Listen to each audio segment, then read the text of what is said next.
Mark, another tremendous 3 points. No, it's now 4 wins out of 5, pushes into the top 6, but I guess it's more about the 3 points than anything else at this stage. Yeah, absolutely. The 3 points and the performance. 3 points, fantastic, gets us further away from the team in second bottom, which is what we're trying to do at this point. The fact we're into the top 6 is tremendous, and I hope tomorrow night we're still in it. The performance, first half I thought we were poor.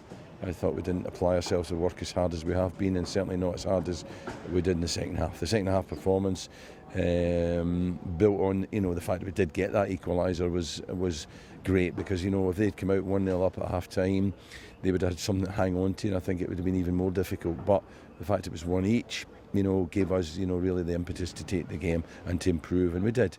We sorted a few things at half time, and the work rate went up, and it all got better. So the second half I thought we earned the win.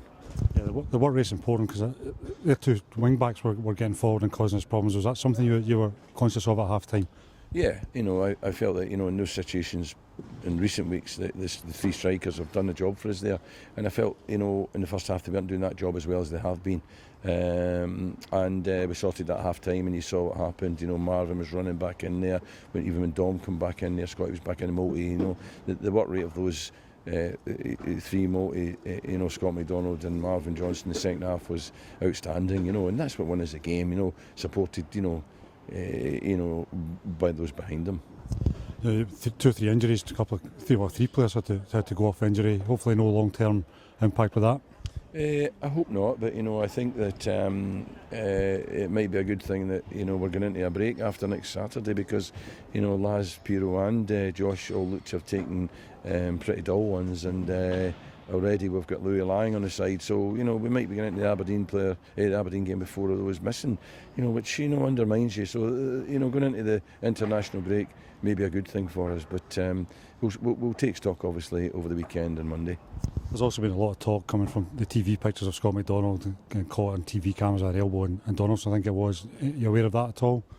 I'm aware that people are talking about it, but I've not seen it, so I don't know. But there was a couple of things going on.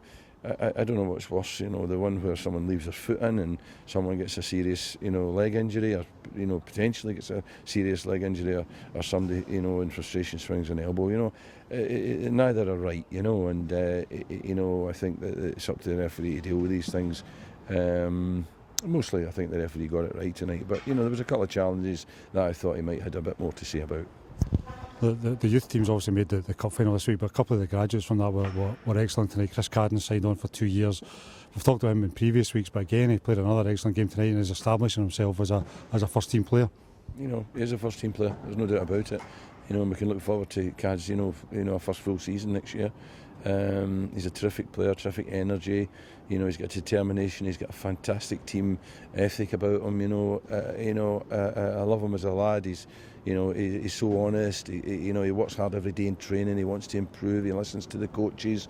He's in the gym. He's working with the sports scientists. He does everything right. And he thoroughly deserves a new contract. And he certainly thoroughly deserves to be in the team.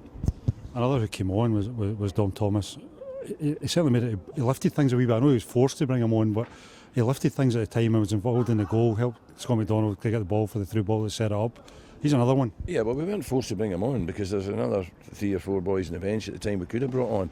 We looked at it, and we could have moved Josh into midfield. We could have, we had already used Magaro when Piero went off.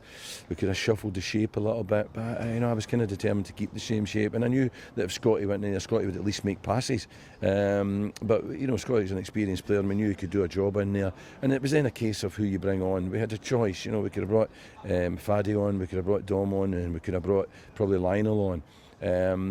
I've been desperate for the opportunity to get Dom out there, and in such a pressurised situation, it was going to be a test for him, so there was a little bit of risk involved in it, in my part, but I felt we've got to find out about him, so we put him on, and I don't think he let us down. He showed what he's about.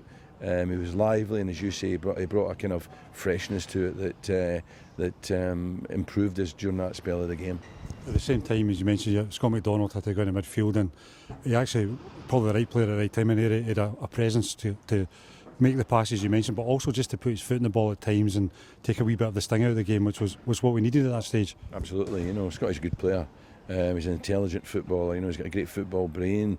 And you know, when he goes in there and he knows what's needed, you know. So, you know, I had no doubts that that would be the case. I think he's been terrific in recent weeks, and you know, I thought, like the other two, like Marvin and Louis Moult in the first half, I thought the three of them were pretty poor. But the second half, the three of them stepped their game up, and in the second half were excellent, including the spell where Scotty was in midfield.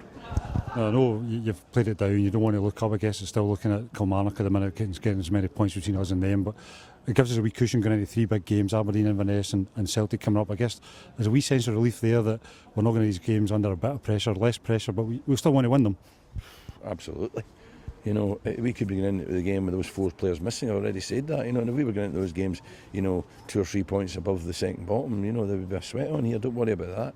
You know, a few weeks ago we were really, you know, under pressure. You know, we've went in this run now, and it's been thoroughly deserved, you know, and we kept not making excuses, but we kept trying to justify what was happening in the sense of saying, you know, like we went to Dundee and the referee gave a shocking penalty against us, and we drew 2 each instead of winning 2-1. We had one lapse of concentration and we lose the game at Firhill. We had one lapse of concentration, we lose the game at St Johnstone. The games where really we were the better team.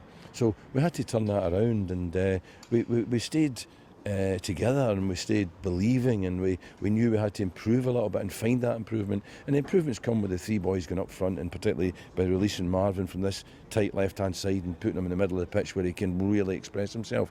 I know, and he's been absolutely fantastic. But you know, the run we're on now is what we'd hoped, you know, after Christmas that would have continued, but we obviously stalled. But you know, we're back on it now, and we're happy that we've got the points in the bag.